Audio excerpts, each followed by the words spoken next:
Morning, Namaskar, Jai Hind. How British destroyed Maratha Empire. I Anglo-Maratha War. कैसे British ने मराठों को नष्ट किया, एक ऐतिहासिक विश्लेषण। मराठों का साम्राज्य 17वीं और 18वीं शताब्दी में भारत के सबसे शक्तिशाली साम्राज्यों में से एक था। मराठा योद्धाओं ने मुगलों, निजामों और अफगानों जैसे बाहरी आक्रमणकारियों से अपने क्षेत्र की रक्षा की और उन्हें पराजित किया। लेकिन 19वीं शताब्दी में अंग्रेजों के साथ मराठों की टकराहट हुई, जिसने मराठा साम्राज्य के पतन की शुरुआत की। इस लेख में हम ये समझेंगे कि कैसे ब्रिटिशों ने मराठा साम्राज्य को नष्ट किया और उनके पतन के कारण क्या थे। एक, मराठा साम्राज्य की शक्ति और विस्तार। मराठा साम्राज्य की स्थापना छत्रपति शिवाजी महाराज ने 1674 में की थी। उनके उत्तराधिकारी, खासकर पेशवा बाजीराव प्रथम ने इस साम्राज्य का और विस्तार किया। 18वीं शताब्दी तक मराठा साम्राज्य ने भारत के बड़े हिस्से पर कब्जा कर लिया था। दिल्ली से लेकर दक्षिण भारत तक मराठों का प्रभाव था और उन्होंने मुगलों की कमजोर होती ताकत का फायदा उठाते हुए अपनी स्थिति मजबूत की। 2, मराठों और ब्रिटिशों का टकराव। ब्रिटिश ईस्ट इंडिया कंपनी ने 18वीं शताब्दी के मध्य में बंगाल और दक्षिण भारत में अपना नियंत्रण स्थापित करना शुरू किया। धीरे धीरे उनका ध्यान उत्तर और पश्चिम भारत की तरफ बढ़ा, जहां मराठा साम्राज्य का वर्चस्व था। ब्रिटिश और मराठों के बीच संघर्षों की शुरुआत 1775 में हुई, जब प्रथम आंग्ल मराठा युद्ध 1775-1782 लड़ा गया। ये युद्ध मुख्य रूप से सत्ता की राजनीति और सामरिक नियंत्रण के लिए था। पहला आंग्ल मराठा युद्ध मराठों के पक्ष में समाप्त हुआ और सालबाई की संधि के माध्यम से ब्रिटिशों को कुछ क्षेत्र छोड़ने पड़े। लेकिन ये केवल एक अस्थायी समाधान था, क्योंकि ब्रिटिश ईस्ट इंडिया कंपनी का लक्ष्य पूरे भारत पर शासन करना था और मराठे उनके सबसे बड़े प्रतिद्वंद्वी थे। 3, द्वितीय आंग्ल मराठा युद्ध 1803-1805। मराठों और ब्रिटिशों के बीच दूसरा बड़ा संघर्ष 1803 में हुआ। ये युद्ध ब्रिटिशों के लिए निर्णायक साबित हुआ, क्योंकि उन्होंने मराठा साम्राज्य के प्रमुख घटकों को पराजित कर दिया।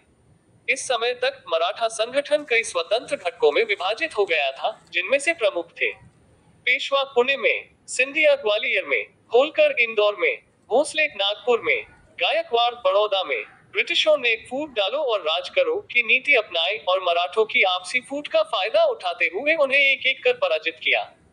ब्रिटिश सेना ने 1803 में दिल्ली और आगरा पर कब्जा कर लिया, जहां मराठों का प्रभाव था।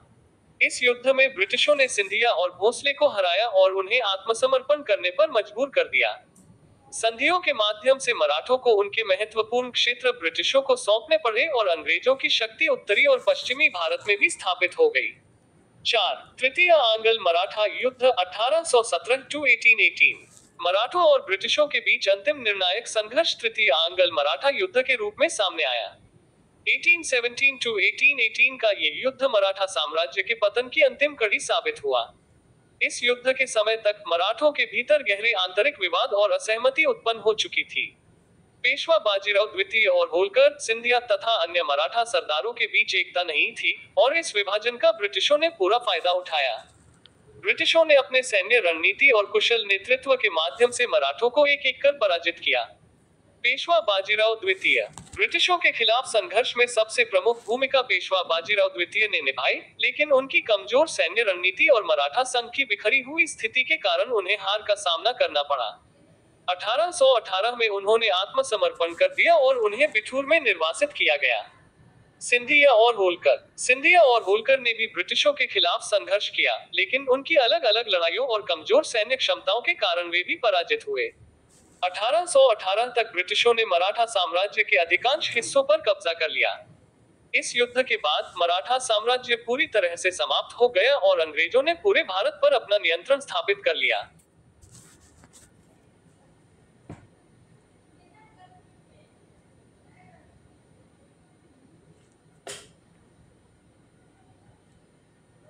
मराठों की हार के कारण। मराठों की पराजय के पीछे कई प्रमुख कारण थे, जिनमें से कुछ इस प्रकार हैं। आंतरिक फूट और एकता की कमी। मराठा संगठन के विभिन्न घटक पेशवा, सिंधिया, होलकर, भोसले, गायकवाड़ आपस में लड़ते रहते थे। इस आंतरिक फूट ने मराठों को कमजोर कर दिया और उन्हें ब्रिटिशों के खिलाफ एकजुट होकर संघर्ष करने से रोका। ब्रिटिशों की सैन्य और कूटनीतिक श्रेष्ठता। ब्रिटिशों के पास बेहतर संगठित सेना थी, जो आधुनिक हथियारों और रणनीतियों से सुसज्जित थी। इसके साथ ही उनकी कूटनीतिक चालें भी बहुत प्रभावी थीं। वे मराठा सरदारों के बीच फूट डालने और कमजोर को अपने पक्ष में करने में सफल रहे। आर्थिक और प्रशासनिक कमजोरियां। मराठा साम्राज्य की प्रशासनिक और आर्थिक स्थिति कमजोर हो चुकी थी। अत्यधिक युद्धों और आंतरिक विवादों ने उनके संसाधनों को समाप्त कर दिया था और वे ब्रिटिशों के समक्ष टिकने में असमर्थ थे। फूट डालो और राज करो नीति। ब्रिटिशों ने मराठा सरदारों के बीच आपसी विवादों का फायदा उठाया। उन्होंने सिंधिया और भोसले को होलकर और पेशवा के खिलाफ खड़ा कर दिया, जिससे मराठों के संगठन में और अधिक विभाजन हो गया। मराठा साम्राज्य की बिखरी हुई संरचना। मराठा संगठन केंद्रीय रूप से संगठित नहीं था और इसके विभिन्न घटक स्वतंत्र रूप से कार्य कर रहे थे। इससे एक सशक्त और एकीकृत नेतृत्व की कमी थी, जो ब्रिटिशों के सामने एकजुट होकर खड़ा हो सके। 6. मराठा साम्राज्य के पतन के बाद का भारत। मराठों की पराजय के बाद भारत में अंग्रेजों का प्रभुत्व और अधिक मजबूत हो गया। उन्होंने पूरे भारत को एक ब्रिटिश कॉलोनी में बदल दिया और अगले 150 वर्षों तक भारत पर शासन किया। मराठों की पराजय ने भारतीय स्वतंत्रता संग्राम की दिशा भी बदल दी, क्योंकि अब भारतीय राजाओं और साम्राज्यों की ताकत कमजोर हो चुकी थी। हालांकि मराठा साम्राज्य समाप्त हो गया, लेकिन उनकी वीरता और संघर्ष की कहानी भारतीय इतिहास में एक महत्वपूर्ण अध्याय बनी रही। मराठा साम्राज्य का पतन और अंग्रेजों की विजय कई जटिल कारकों का परिणाम थी, जिनमें आंतरिक विभाजन, ब्रिटिशों की श्रेष्ठ सैन्य शक्ति और कूटनीतिक चतुराई शामिल थी। मराठों ने कई मौकों पर ब्रिटिशों का सामना किया, लेकिन अंततः वे अपने आपसी विवादों और कमजोरियों के कारण नष्ट हो गए। आंग्ल मराठा युद्ध। मराठों और अंग्रेजों के बीच संघर्ष का इतिहास। आंग्ल मराठा युद्ध 18वीं और 19वीं शताब्दी के बीच हुए 3 प्रमुख युद्धों की श्रृंखला है, जिनमें ब्रिटिश ईस्ट इंडिया कंपनी और मराठा साम्राज्य के बीच संघर्ष हुआ। ये युद्ध भारतीय उपमहाद्वीप के राजनीतिक परिदृश्य को बदलने वाले प्रमुख संघर्ष थे, जिन्होंने ब्रिटिशों को भारत में अपना नियंत्रण और वर्चस्व स्थापित करने में मदद की। मराठा साम्राज्य एक समय पर भारतीय उपमहाद्वीप की सबसे बड़ी सैन्य और राजनीतिक शक्ति थी, लेकिन ब्रिटिशों की कुशल कूटनीति और सैन्य शक्ति के सामने धीरे धीरे कमजोर पड़ गई। इस लेख में हम इन 3 प्रमुख आंग्ल मराठा युद्धों और उनके परिणामों पर चर्चा करेंगे। 1. मराठा साम्राज्य की पृष्ठभूमि। मराठा साम्राज्य की नींव छत्रपति शिवाजी महाराज ने 1674 में रखी थी। शिवाजी की कुशल नेतृत्व क्षमता और युद्ध रणनीतियों ने मराठों को एक सशक्त शक्ति बनाया। शिवाजी के बाद पेशवा बाजीराव प्रथम और अन्य मराठा नेताओं ने साम्राज्य को और अधिक विस्तार दिया। 18वीं शताब्दी के अंत तक मराठा साम्राज्य भारत के बड़े हिस्से पर नियंत्रण कर चुका था, जिसमें दिल्ली से लेकर दक्षिण भारत तक का क्षेत्र शामिल था। मराठों ने मुगलों, निजामों और अन्य शक्तियों को परास्त किया और भारतीय उपमहाद्वीप में अपनी स्थिति मजबूत की। 2. आंग्ल मराठा संघर्ष की शुरुआत। 18वीं शताब्दी के मध्य में ब्रिटिश ईस्ट इंडिया कंपनी ने भारतीय उपमहाद्वीप में अपने व्यापारिक और सैन्य हितों को बढ़ाना शुरू किया। बंगाल, मैसूर और हैदराबाद पर नियंत्रण स्थापित करने के बाद ब्रिटिशों की नजर मराठा साम्राज्य पर पड़ी। मराठों और अंग्रेजों के बीच पहला युद्ध 1775 में हुआ, जिसे प्रथम आंग्ल मराठा युद्ध के नाम से जाना जाता है। 3. प्रथम आंग्ल मराठा युद्ध 1775-1782। 1775 में मराठा साम्राज्य के भीतर सत्ता संघर्ष के कारण अंग्रेजों और मराठों के बीच पहला युद्ध शुरू हुआ।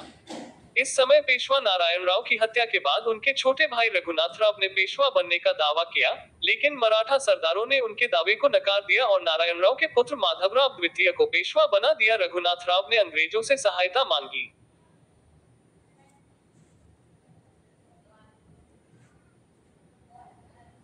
में उन्हें मराठा क्षेत्र देने का वादा किया।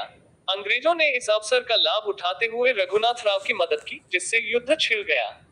ये युद्ध कई वर्षों तक चला और दोनों पक्षों को भारी नुकसान हुआ।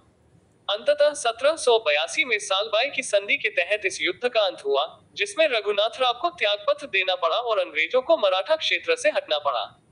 इस युद्ध में कोई निर्णायक विजेता नहीं रहा, लेकिन अंग्रेजों ने इस संघर्ष से बहुत कुछ सीखा और मराठों के अंदरूनी कलह का फायदा उठाने की रणनीति बनाई। 4. द्वितीय आंग्ल मराठा युद्ध 1803-1805। प्रथम आंग्ल मराठा युद्ध के लगभग 2 दशक बाद मराठों और अंग्रेजों के बीच दूसरा बड़ा संघर्ष 1803 में शुरू हुआ। इस युद्ध का प्रमुख कारण मराठा संगठन में आंतरिक फूट और अंग्रेजों की सत्ता के प्रति बढ़ता प्रभाव था। मराठा संगठन में प्रमुख 5 घटक थे। पेशवा पुणे में, सिंधिया ग्वालियर में, होलकर इंदौर में, भोसले नागपुर में, गायकवाड़ बड़ौदा में 1802 में पेशवा बाजीराव द्वितीय और होलकर के बीच सत्ता संघर्ष हुआ, जिसमें बाजीराव पराजित हुए। उन्होंने ब्रिटिशों से सहायता मांगी और बदले में अंग्रेजों को उनके क्षेत्र में हस्तक्षेप करने की अनुमति दी। अंग्रेजों ने बाजीराव द्वितीय के साथ बसीन की संधि 1802 की, जिसके तहत अंग्रेजों ने मराठा क्षेत्र में प्रवेश कर लिया और बाजीराव को पेशवा के रूप में पुनर्स्थापित किया। इस संधि के कारण मराठा सरदारों सिंधिया और भोसले और अंग्रेजों के बीच युद्ध छिड़ गया। ब्रिटिश जनरल आर्थर वेलेस्ली, जो बाद में वेलिंगटन का ड्यूक बना, ने मराठों को कई महत्वपूर्ण लड़ाइयों में हराया, जिनमें अस्से और दिल्ली की लड़ाई प्रमुख है। इस युद्ध में ब्रिटिशों ने मराठा संगठन के प्रमुख हिस्सों को पराजित किया और सिंधिया और भोसले को आत्मसमर्पण करने पर मजबूर किया। इस युद्ध के अंत में मराठों को अंग्रेजों के साथ संधियां करनी पड़ी, जिनके तहत उन्हें अपने बड़े हिस्सों को ब्रिटिश नियंत्रण में देना पड़ा। द्वितीय आंग्ल मराठा युद्ध ने मराठा साम्राज्य की शक्ति को काफी हद तक कमजोर कर दिया और अंग्रेजों को उत्तरी और पश्चिमी भारत में अपनी स्थिति मजबूत करने का अवसर दिया। 5. तृतीय आंग्ल मराठा युद्ध 1817-1818। द्वितीय आंग्ल मराठा युद्ध के बाद मराठा साम्राज्य बुरी तरह कमजोर हो चुका था, लेकिन मराठा सरदार अभी भी अंग्रेजों के खिलाफ प्रतिरोध की योजना बना रहे थे। 1817 में मराठा संगठन के बचे हुए नेताओं ने अंग्रेजों के खिलाफ एक आखिरी संघर्ष का प्रयास किया, जिसे तृतीय आंग्ल मराठा युद्ध के रूप में जाना जाता है। इस युद्ध का प्रमुख नेतृत्व पेशवा बाजीराव द्वितीय ने किया, जिन्होंने ब्रिटिशों के खिलाफ संघर्ष छेड़ा। उन्होंने अंग्रेजों के खिलाफ होलकर और अन्य मराठा सरदारों से समर्थन मांगा, लेकिन यह सहयोग बिखरा हुआ था और अंग्रेजों ने इसका फायदा उठाया।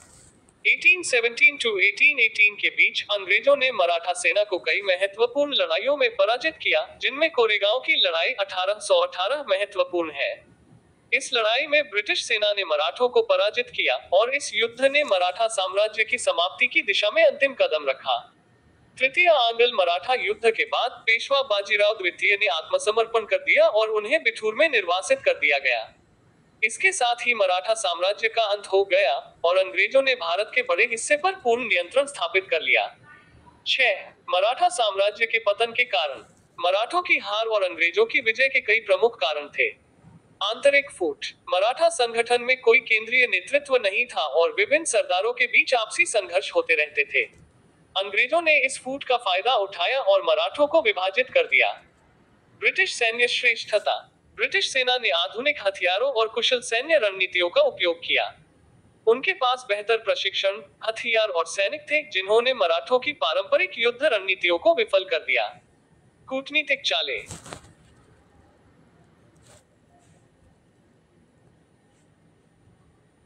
ने फूट डालो और राज करो की नीति अपनाए और मराठा सरदारों के बीच आंतरिक कलह का लाभ उठाया। आर्थिक और प्रशासनिक कमजोरियां। मराठा साम्राज्य की आर्थिक स्थिति खराब हो चुकी थी और उनके पास संसाधनों की कमी थी। लगातार युद्धों और आंतरिक संघर्षों ने उनकी सैन्य शक्ति को कमजोर कर दिया था। आंग्ल मराठा युद्ध भारतीय उपमहाद्वीप के इतिहास में महत्वपूर्ण माने जाते हैं। इन युद्धों ने न केवल मराठा साम्राज्य के पतन को चिन्हित किया, बल्कि भारत में ब्रिटिश शासन की नींव भी रखी। मराठा संगठन की आंतरिक कमजोरियों और ब्रिटिशों की सैन्य तथा कूटनीतिक चतुराई के कारण मराठों की शक्ति धीरे धीरे समाप्त हो गई। इन युद्धों के बाद ब्रिटिश ईस्ट इंडिया कंपनी ने पूरे भारत पर अपना प्रभुत्व स्थापित किया, जो आगे चलकर 1857 के विद्रोह और भारत के स्वतंत्रता संग्राम की नींव बनी। लाइक और सब्सक्राइब और शेयर करो। जय हिंद, जय भारत।